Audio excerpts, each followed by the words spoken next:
राजकुमारी मंदाकिनी अपने पिता की इकलौती संतान थी। वो इतनी सुंदर थी कि उसकी सुंदरता के चर्चे अन्य राज्यों में भी थे। उसमें सौंदर्य के साथ साथ सदाचार, प्रतिभा आदि और भी सद्गुण थे, परंतु सब सद्गुणों तथा पिता के स्नेह ने उसे अभिमानी बना दिया। उसका अहंकार इतना बढ़ गया था कि वो किसी दूसरे को अपने सामने कुछ समझती ही नहीं थी। अनेक राजकुमारों ने उससे विवाह करना चाहा, किंतु किसी को वह अपने योग्य माने तब तो। राजकुमारी की अवस्था दिनों दिन बढ़ती जा रही थी।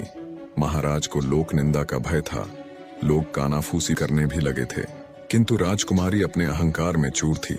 वह किसी भी राजकुमार को देखने तक को भी प्रस्तुत नहीं होती थी। अंत में महाराज ने पड़ोस के युवक राजा रंगमोहन के साथ एक योजना बनाई और घोषणा कर दी कि राजकुमारी के आगामी जन्मदिन पर प्रातः काल जो पुरुष नगर द्वार में पहले प्रवेश करेगा, उसके साथ राजकुमारी का विवाह कर दिया जाएगा, फिर वह कोई भी हो। राजकुमारी का जन्मदिन का दिन आ गया। प्रातः काल नगर द्वार में सबसे पहले आने वाले पुरुष को राजसेवक पकड़ लाए। वह था फटे चिथड़े लपेटे एक भिक्षुक, परंतु वह जवान था, सुंदर था और पूरा अलमस्त था। उसके मुख पर एक अलग ही तेज नजर आ रहा था। महाराज ने राजपुरोहित को बुलवाया और बिना किसी धूमधाम के भिक्षुक के साथ राजकन्या का विवाह कर दिया। राजकुमारी चिल्लाई और रोते रोते उसने अपने सुंदर नेत्र लाल बना लिए, किंतु आज उसके पिता निष्ठुर बन गए थे। उन्होंने पुत्री के रोने चिल्लाने पर ध्यान ही नहीं दिया। भिक्षुक को केवल 5 स्वर्ण मुद्रा देकर उन्होंने कहा, तू अपनी पत्नी को लेकर मेरे राज्य से शीघ्र निकल जा, और याद रखना, यदि फिर तू या तेरी पत्नी मेरे राज्य में आए तो प्राण दंड दिया जाएगा। चलो मंदाकिनी। भिक्षुक ने राजकन्या को पकड़ा और चल पड़ा। रोती बिलखती राजकुमारी उसके साथ जाने को विवश थी, परंतु भिखारी ज्यों का त्यों प्रसन्न था। वह पत्नी के रोने पर ध्यान दिए बिना गीत गाता चल रहा था। राजकन्या को पैदल ही पिता के राज्य से बाहर जाना पड़ा। भिखारी उससे मधुर भाषा में बोलता, उसे प्रसन्न करने का प्रयत्न करता। पर्याप्त दूर जाने पर जंगल में नदी किनारे एक फूस की झोपड़ी में दोनों पहुंचे। भिखारी ने कहा, अब यही तुम्हारा घर है। तुम्हें स्वयं अब जंगल के पत्ते और लकड़ियां लानी पड़ेगी। कंदमूल जो कुछ मिलेगा उसे उबाल कर खाना पड़ेगा। पास के गांव में लकड़ियां बेचने जाना होगा। मैं भी जितना बन सकेगा तुम्हारी सहायता करूंगा। राजकन्या के लिए यह जीवन बहुत दुखद था, किंतु विवशता सब करा लेती है। उसे एक ही सुख था कि भिखारी उसके साथ बहुत प्रेमपूर्ण व्यवहार करता था। कुछ दिन ऐसे ही बीत गए। फिर एक दिन भिखारी ने झोंपड़ी छोड़ दी और मंदाकिनी को लेकर वह एक गांव में आया। वहां वे दोनों एक खंडहर जैसे घर में रहने लगे। भिखारी कहीं से कुछ पैसे ले आया और उससे उसने मिट्टी के बर्तन खरीदे। पत्नी से कहा, इन बर्तनों को बाजार में ले जाकर बेच आओ। किसी समय जो राजकन्या थी, उसके लिए सिर पर बर्तन उठाकर बाजार में जाना बड़ा कठिन काम था, किंतु मरती क्या करती, उसे जाना पड़ा। भिखारी ने उसे स्पष्ट कह दिया कि यदि उसकी आज्ञा का पालन न करना हो तो वह मंदाकिनी को छोड़कर चला जाएगा। बेचारी मंदाकिनी बर्तन सिर पर उठाकर बाजार गई। उसे बर्तन बेचना तो आता नहीं था, दूसरों से नम्र व्यवहार करना भी नहीं आता था। बाजार में बर्तन रखकर वह उनके पास खड़ी रही, क्योंकि जमीन पर बैठना उसे बहुत बुरा लग रहा था। उसे कुछ ही देर वहां खड़े हुए हुई थी कि एक घुड़सवार युवक बाजार में आया। उसने मंदाकिनी से बर्तनों के दाम पूछे। मंदाकिनी ने रूखे स्वर में दाम बताए तो घुड़सवार लौट पड़ा।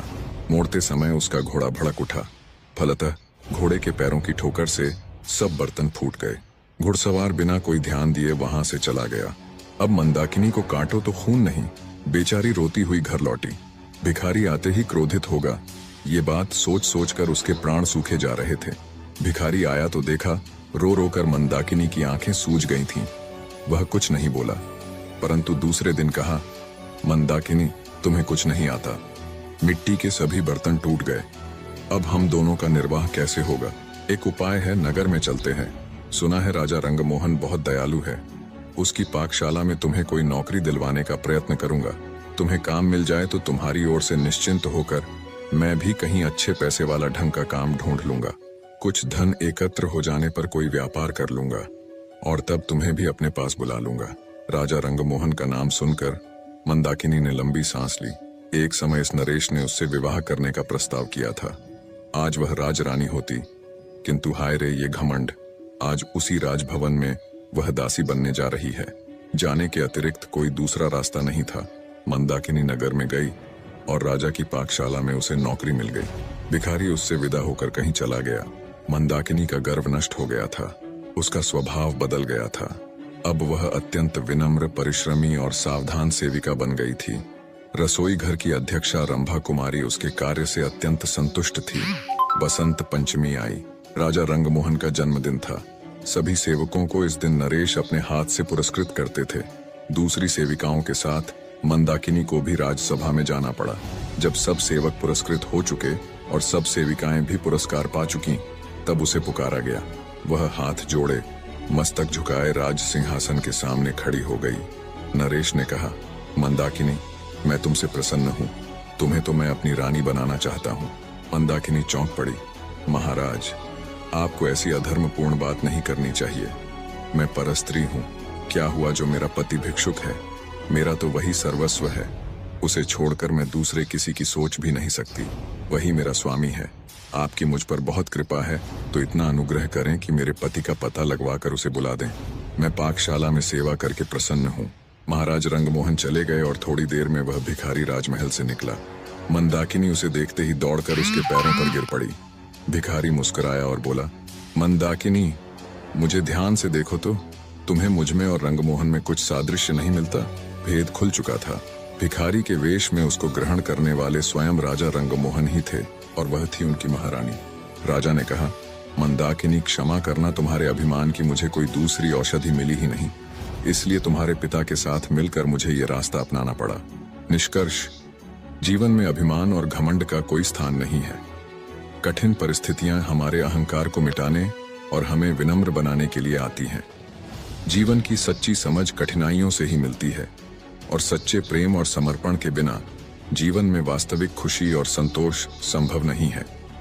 इसके साथ ही कहानी यह भी बताती है कि परिस्थितियां चाहे जितनी भी कठिन क्यों न हों, सच्चा प्रेम, सहनशीलता और विवेक ही जीवन को सही दिशा में आगे बढ़ाते हैं।